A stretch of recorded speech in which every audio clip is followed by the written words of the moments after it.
hoy en nuestro bloque de mascotas recibimos como siempre a la doctora Jazmín Marecos, esta vez en compañía de Lucy. Doctora, ¿qué tal? Buenas tardes, ¿cómo estás? Buenas tardes, ¿todo bien y ustedes? Muy bien, qué gusto, excelente. Qué gusto. ¿De qué patologías vamos a estar hablando hoy?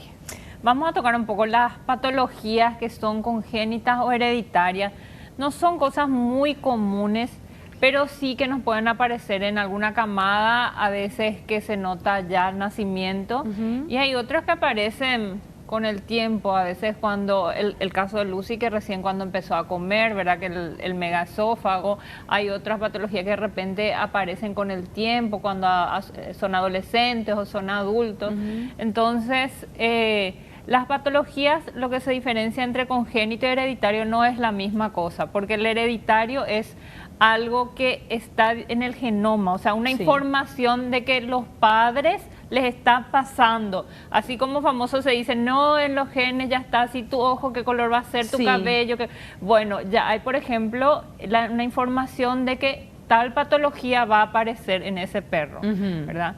Que puede aparecer, a veces no aparece también, porque depende mucho también del ambiente, de la circunstancia. Entonces hay predisposición, una predisposición hereditaria. Entonces esas son enfermedades hereditarias, y cuando hay así enfermedades hereditarias, lo recomendable, o sea, lo que se pide y lo que se debe hacer es no cruzar, o sea, que no haya descendencia ahí. Eso es algo muy importante. Por ejemplo, la sarna hemodésica, por ejemplo, lleva un patrón ciertamente hereditario, o sea, una predisposición hereditaria. Entonces se pide que el perro que tuvo sarna hemodésica no sea padre ni madre, porque hereda la predisposición. Entiendo, aunque el otro perro con el que se cruce no haya tenido nunca de igual manera esa carga, aunque sea de uno de los padres, digamos, se puede heredar. Exactamente, se puede heredar, o sea, se hereda esa predisposición, que puede ser que en alguno de los cachorros tenga, como puede ser que no tengan. No siempre. También el tema del criptorquidismo, o sea, cuando no le descienden los testículos a los perros, a veces puede ser uno o puede ser ambos. Igual con un testículo puede tener descendencia, pero en esa descendencia puede haber más de uno que tenga ese problema, ya sea macho o sea hembra. O sea, en la hembra, por ejemplo, que no tenga un ovario. Ahora, doctora, en estos casos es recomendable la castración, me imagino, ¿no? Para esos casos sí es recomendable. Realmente para todos los casos en que no debe haber descendencia, se recomienda la castración. Ya desde pequeños. Ya desde pequeños, no hace falta esperar tanto tiempo. En cambio, las patologías que son congénitas son patologías que se van formando durante la gestación, o sea, en el vientre de la madre, y puede ser factores. No hay algo que no hay algo científico que diga ocurre por esto, sino que pueden llegar a ser varios factores, pueden ser físicos, pueden ser ambientales, por ejemplo, exposición a tóxicos, alguna enfermedad que haya tenido la madre durante el embarazo.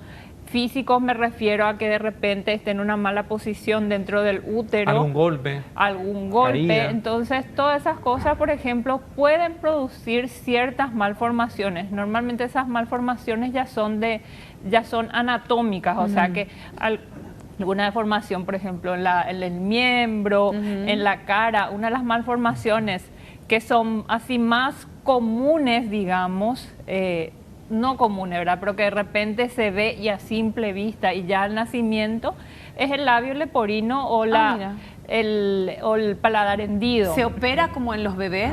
Se puede llegar a operar.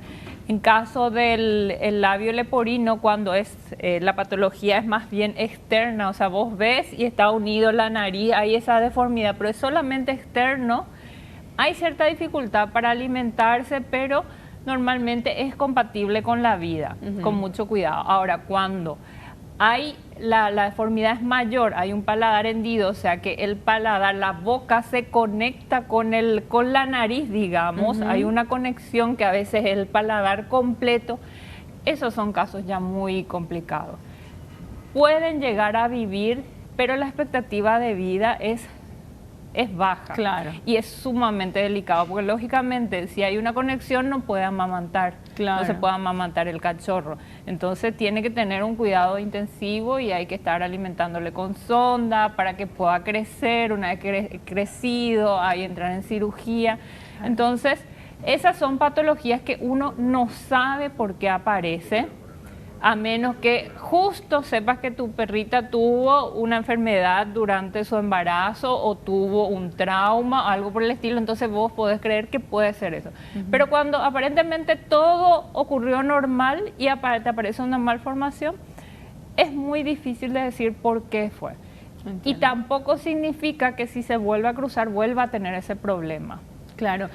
Ahora, por ejemplo, en el caso de que mi perro desarrolle un cáncer o que tenga episodios de epilepsia, por ejemplo, ¿eso también se transmite, digamos, al hijo? ¿Es probable que el cachorro también desarrolle eventualmente un cáncer o no? Sí, se hereda la predisposición.